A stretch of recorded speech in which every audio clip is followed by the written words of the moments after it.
Bon, maintenant nous avons vu toutes les formes de géométrie de base et géométrie moléculaire. Nous allons maintenant appliquer ça à nos diagrammes Lewis. Donc, le tableau que vous venez de voir, ça c'est votre outil.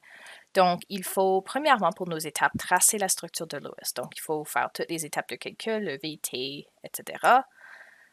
Et ensuite, déterminer le nombre de paires liantes et de paires libres sur notre atome central. Avec cette information-là, va voir le tableau et ça va te donner quelle est la géométrie de base et quelle est la géométrie moléculaire. Je vais faire quelques exemples. Alors, des diagrammes qu'on avait déjà vus, mais quand même pour appliquer notre théorie RPECV. Donc, à l'aide de la théorie RPEV, prédit la forme du PF3. Donc, premièrement, nos calculs. Alors, nous allons commencer avec nos électrons de valence. Alors, le phosphore a 5 électrons de valence. Le fluor en a 7. Mais nous avons 3 fluors dans la molécule, alors 7 fois 3. Alors, 21 plus 5, ça me donne 26 électrons de valence en total. Bon, là pour le total, alors après avoir formé toutes nos liaisons, je n'ai pas d'exception dans cette molécule ici, alors pour le phosphore, ça devrait être 8. Et même chose pour le fluor, puis encore une fois, nous avons 3 atomes de fluor, alors fois 3. Donc, essentiellement, j'ai eu 8 fois 4, donc 32. Bon, maintenant pour déterminer le nombre d'électrons partagés, alors T-V, donc 32 moins 26, ça me donne 6 électrons partagés. Puis là, n'oubliez pas, ça me donne 3 liaisons, donc 2 électrons par liaison. Alors, j'ai 3 paires liantes, si tu veux. Finalement, des non-liants. Alors, ça, c'est V moins P. Alors, 26 moins 6. Pardon, je vais mettre les électrons. Alors, ça me donne 20 électrons, donc 10 paires non liants. Mais le problème ici, faites attention, ces paires-là peuvent aussi être autour des éléments liés et pas simplement autour du phosphore. Alors, il faut tracer le diagramme Lewis avant de déterminer tes formes. Ceci ne va pas changer, le nombre de paires liantes va rester 3. Le nombre de paires libres va peut-être changer, peut-être non. Alors, pour tracer ça, j'ai mon phosphore. Ensuite, j'ai mes 3 liaisons. 1, 2, 3. Je vais simplement les espacer également. Ce n'est peut-être pas la bonne forme. Et on va placer nos 20 électrons. Donc, pour commencer mon phosphore, j'ai 6 électrons. Il y en a besoin de 2 autres pour commencer. Puis là, je vais ajouter le restant simplement pour vérifier. Donc, il me reste 18 électrons. Si j'en mets 6 par fluor, 6 divisé par... voyons, 18 divisé par 6, c'est 3. Alors, c'est beau. Donc, pour mon PF3, trifluorure de phosphore, autour de l'atome central, j'ai 3 paires liantes. Donc, mes 3 liaisons avec le fluor.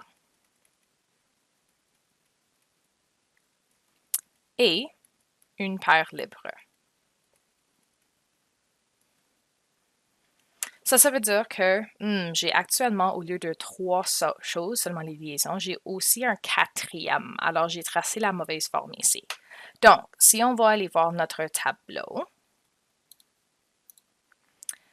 donc en total, j'ai 4 choses. J'ai 3 paires liantes et une paire libre. Ça, c'est 4. Donc, ça, c'est ma géométrie de base. 1, 2, 3, 4, tétraédrique.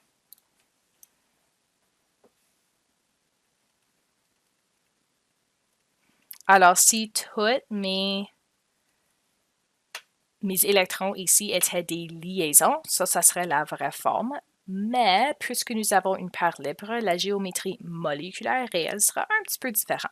Alors encore, si on retourne au tableau, même catégorie, 4 choses liées.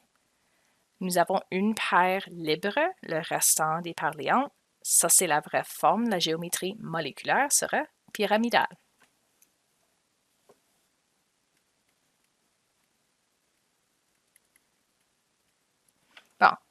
Et ça, c'est tout ce que vous avez à faire pour appliquer la théorie RPECV. Je vais montrer juste un autre exemple et c'est tout pour aujourd'hui. Bon, nous avons aussi vu celui-ci, alors je vais juste passer à travers les calculs rapidement. Alors, le pentachlorure d'antimoine.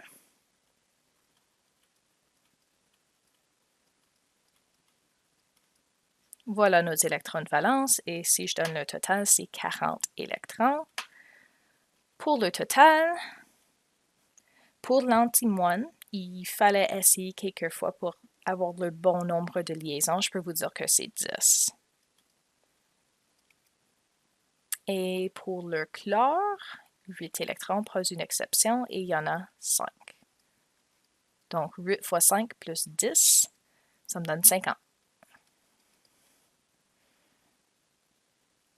Partage, T moins V, donc 50 moins 40.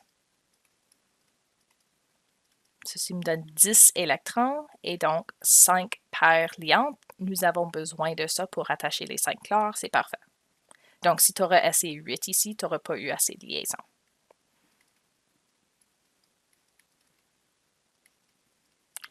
Et finalement, les non-liants.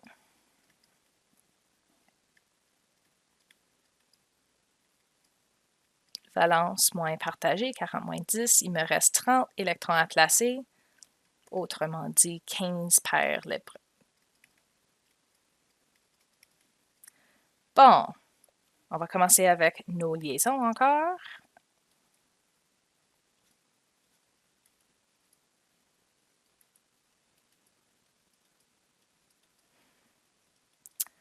L'antimone a ses 10 électrons de valence, c'est beau, et il me reste 30 électrons à placer. J'ai 5 chlores, ils ont chacun besoin de 6, 5 fois 6 c'est 30, alors c'est parfait. Alors je vais juste ajouter mes électrons brièvement, mais je n'ai pas de paires libres sur l'atome central cette fois-ci, seulement des paires liantes.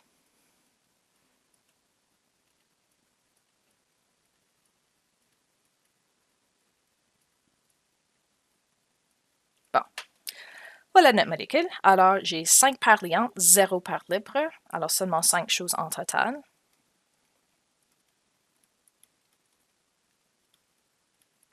Si je m'en vais au tableau, 5 choses, 1, 2, 3, 4, 5. Ah, ça c'est la forme bipyramide trigonale pour notre géométrie de base.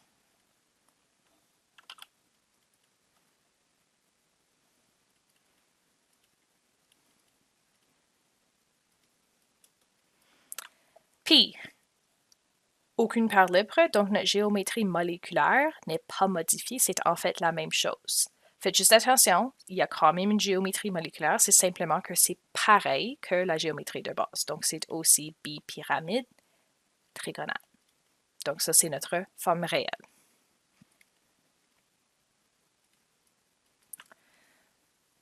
Bon, alors, c'est tout pour ça. Je vous laisse avec les exercices.